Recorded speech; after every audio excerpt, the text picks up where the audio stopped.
पावसाळा 4च महिने राहत असतो, पण द्राक्ष पंढरी मध्ये ना 6 महिने झाले नुसता पावसाळा चालू. ग्राफ्टिंगच्या प्लॉटचे ना आपल्याला अँगलचा स्ट्रक्चर तयार करता येईना. मग सांगा द्राक्ष बागांनी ना किंवा काड्यांनी घडाची निर्मिती किंवा तयार कशी काय झाले असतील, हा आहे ना मोठा पडलेला प्रश्न आहे. तर जय हरी माऊली, राम राम. ग्राफ्टिंगची काडी बांधायच्या अगोदर आहे ना टोकर आहे ना जरा 4 बोट अजून जवळच पाहिजे होता बरं का. हा जरा लांब टोकर झाल्यामुळे थोडं चुकीचंच काम झालं, कारण वरती बायडिंग झालेली आणि पुढचा जो टोकर आहे ना तो आता एकदम व्यवस्थित आहे. मग अशा पद्धतीने जर आपण नळी बाजूला करून आणि टोकर जर खोचेला असला ना झाडाजवळ, तर 2 गाठणी ना अशा व्यवस्थित देऊन घ्यायच्या, म्हणजे एकदम परफेक्ट काम होऊन जातं. दुपारा चांगलं निबर पाळ झालं, मग यंगलवाली म्हणे आम्हाला चहा पाजत. मग मस्तपैकी ना चहा वगैरे पेलो आम्ही आणि केलं काम चालू. नाशिक एअरपोर्ट आणि एअरफोर्सचे विमान आहे ना आमच्याकडे दिवसातून येतात, 10 विमानं येतात बरं का वळवायला. म्हणजे आमच्या समोरूनच आहे ना असे वळून आणि परत खाली जाते उतरायला.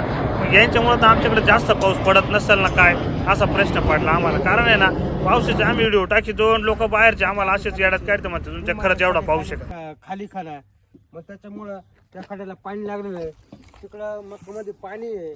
चाल एवढं पाणी का. मग यंगलवाल्याला म्हटलं पार आहे ना समुद्रात पूल बनवले, मग आपण आहे ना थोडं पाणी उपसून घेऊन खाली कोरडा माल टाकून घेऊ. मग अशा पद्धतीने खाली कोरडा माल टाकून आहे ना इथले गट भरून घेतो. घरी आलोच होतो तर आपली बिग फॉलोअर मंडळी ना आपल्याला खास करून भेटायला आली होती वडनेर गाव. सलादे निकम पाचोरकर यांना फॉलोअर मंडळीला भेटून खूप आनंद झाला. निकम साहेबांनी ना आपल्या व्हिडिओचं खूप कौतुक केलं बरं का.